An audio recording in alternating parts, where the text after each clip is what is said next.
કેશોદ શહેરમાં નવું ગાર્ડન અને મુક્તિધામનું લોકાર્પણ કરવામાં આવ્યું હતું। કેશોદમાં ફાગડી રોડ પર ₹1 કરોડ અને 75 લાખના ખર્ચે નવનિર્મિત નવું ગાર્ડન તથા મુક્તિધામનું લોકાર્પણ કરવામાં આવ્યું હતું। કેશોદ શહેરના સર્વાંગી વિકાસની દિશામાં એક વધુ મહત્વપૂર્ણ પગલું ભરવામાં આવ્યું છે।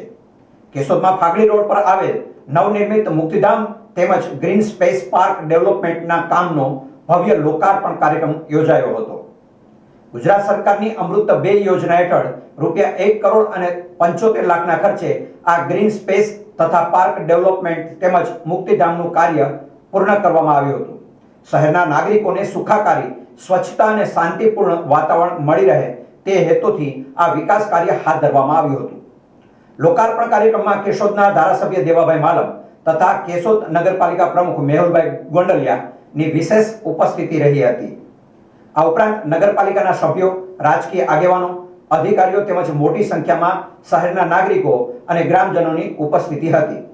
કાર્યક્રમ દરમિયાન મહેમાનોએ પોતાના સંબોધનમાં જણાવ્યું હતું કે સરકાર દ્વારા અમૃત 2 યોજના અંતર્ગત શહેરોમાં ગ્રીન સ્પેસ પાર્ક અને આધુનિક સુવિધાઓ વિકસાવવામાં આવી રહી છે। આથી શહેર માટે તે મહત્વપૂર્ણ સંપત્તિ બનશે। લોકાર્પણ પ્રસંગે ઉપસ્થિત આગેવાનો અને નગરજનો દ્વારા સરકાર તથા નગરપાલિકાના આ વિકાસ કાર્યને બિરદાવવામાં આવ્યું હતું। આ તકે ગોપી ગ્રુપ દ્વારા શુદ્ધ પાણી મળી રહે તેવા પ્રયત્નો કરાતા તેમના તરફથી મશીન પણ આપવામાં આવ્યું છે। સમગ્ર કાર્યક્રમ સૌહાર્દપૂર્ણ અને ઉત્સાહભર્યા વાતાવરણમાં સંપન્ન થયો હતો। પ્રવીણ વિઠલાણી, કચેરી અધિક્ષક નગરપાલિકા કેશોદ।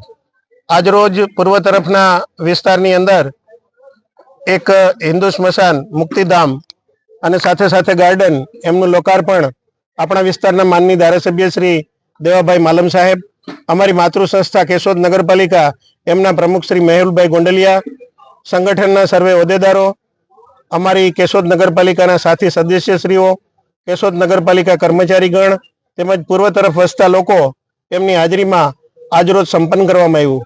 આ મુક્તિધામ દ્વારા પૂર્વ તરફની અંદર વસતા લોકોને જે એમના સ્વજનો માટે થઈ, એમની અંત્યેષ્ટિ માટે થઈ અને પશ્ચિમ તરફ આવવું પડતું હતું, એમને આ મુક્તિધામથી એમની સુવિધામાં વધારો થશે અને એમના સ્વજનોની અંત્યેષ્ટિ છે એ તેઓ સુખરૂપ રીતે અહીંયા કરી શકશે। સાથે સાથે ગોપી ગૌ સેવા ગ્રુપ તરફથી એક સરસ મજાનું કુલર અને ફ્રીજ છે એ પણ આ મુક્તિધામને અર્પણ કરવામાં આવ્યું। વહીવટી તંત્ર વતી ગોપી ગૌ સેવા ગ્રુપનો પણ અમે આભારી છીએ।